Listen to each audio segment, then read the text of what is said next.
Napansin nyo may channel siya.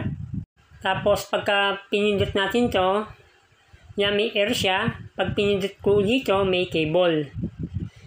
Dapat naka-air tayo. Ngayon para malaman natin na digital TV siya,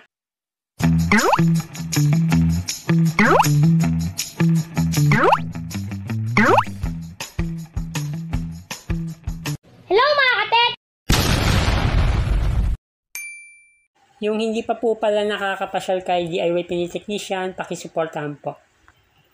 Welcome po sa YouTube channel ni West Jojo Tech. Meron po tayong simpleng tutorial kung paano natin malalaman na digital TV na yung ating LED TV. Meron din kasi tayong na-encounter na Android TV na siya pero hindi pa siya digital TV. Kaya kailangan pa rin talaga natin ng GMA for the box para maging digital TV siya. Okay, simpleng tips ni West Jojo Tech. Ganito lang gagawin natin. Okay, pipindot lang tayo ng source. Okay, dito pa lang makikita na natin na hindi siya digital TV. Kasi ang nakalagay lang dito ay ATV.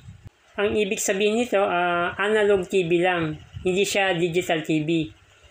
Yung iba naman nito, makikita naman natin sa channel. Ngayon, pipindot tayo ng menu. Pero dun sa iba naman, try natin, pasok tayo ng channel. Tapos, pagka pinindot natin to, yan may air siya. Pag pinindot ko dito, may cable. Dapat naka-air tayo. Ngayon, para malaman natin na digital TV siya, ibabalik natin yan sa menu muna. Nawala eh. Ngayon, pasok tayo ng channel. Tapos, dapat naka-air tayo. Tapos, down. Tapos, auto-search natin. Kung mapapansin nyo, naka-analog lang. Yan, hanggang mag 100%, wala siyang lumalabas na digital TV. Pag in-auto-search dapat natin kasi to, dapat digital TV muna bago analog. Yan, wala siyang digital TV. Ito medyo hindi lang natin pinaganda yung picture para hindi lang din tayo makapiright. Pagka tinignan nga natin sa channel list to, walang digital TV. Pagka ganito ang TV mo, kailangan mo talaga ng GMA for the box para magamit mo na maging digital. Para naman malaman natin yung digital TV na single lang yung antena, yan, kahit na smart TV o hindi siya smart, pipindot tayo ng source. Kung naka-audio video tayo o naka-HDMI, dapat nakaset tayo ng TV. Yan. Tapos i-okay natin. Tapos pupasok naman tayo ng menu. Yan, kung mapapansin nyo may nakalagay na channel, papasok tayo dyan. Tapos i-okay natin. Kung mapapansin nyo may air siya, tapos may cable. Yan, dapat naka-air tayo. Tapos down tayo. Tsaka natin i-okay. Yan.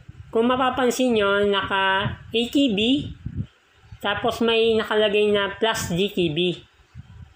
Yan, ibig sabihin na digital TV siya.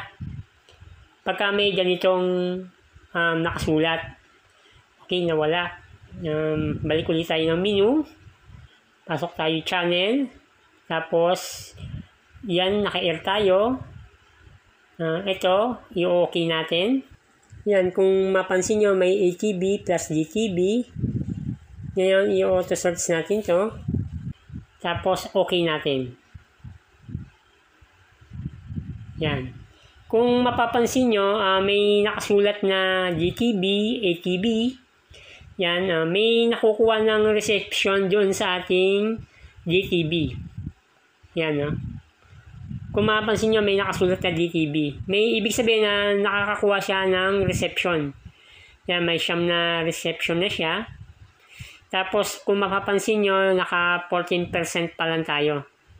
Dapat yan mag 100% para makuha niya lahat yung reception. Yan. 14 na yung nakukuha natin sa DTV. Pero dapat nakakabit yung antenna nyo habang nag-auto-search para may makuha kayong reception. Yung 50% nito, magka-cut off siya. Mapupunta naman siya sa ATV. Ibig sabihin yung ATV, yun yung analog. Yan. Yan yung analog na. Yan, kung mapapansin nyo, may isa lang tayong nakukuha. Yan, naladagdagan na. Hanggang mag 100%, yan yung kanyang reception. May GTB tayo, tapos may ATB. Antayin lang natin hanggang mag 100%. Mas okay na punuin natin yung pag-auto search. Ibig sabihin na tuloy-tuloy natin yung auto search para mas maganda ang reception niya. Sa mga hindi pa nakakaalam nito, salamat sa panonood. Pero din sa mga alam naman, pwede nyo na rin pong skip. Para lang po sa mga hindi pa talaga marunong sa mga ganitong setup. Kasi mayroon pa rin tayong mga customer na hindi pa rin alam. Yan, malapit na. Yun. Yan, may nakuha tayong 18 na channel. Pero, ito naka-analog tayo. Hindi lang maganda yung antena ng ating customer. Pero ito, makakakuha tayo ng digital TV. Maganda na yung digital TV nito kahit papano. Yan, try natin sa 7.1. Yan, JMA yan. Kung mapapansin nyo, ang layo ng diferensya sa analog. Napakakinis. Oh.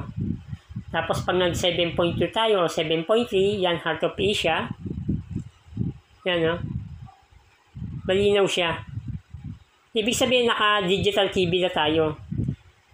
Yan, may A2C rin siya, oh. Diba?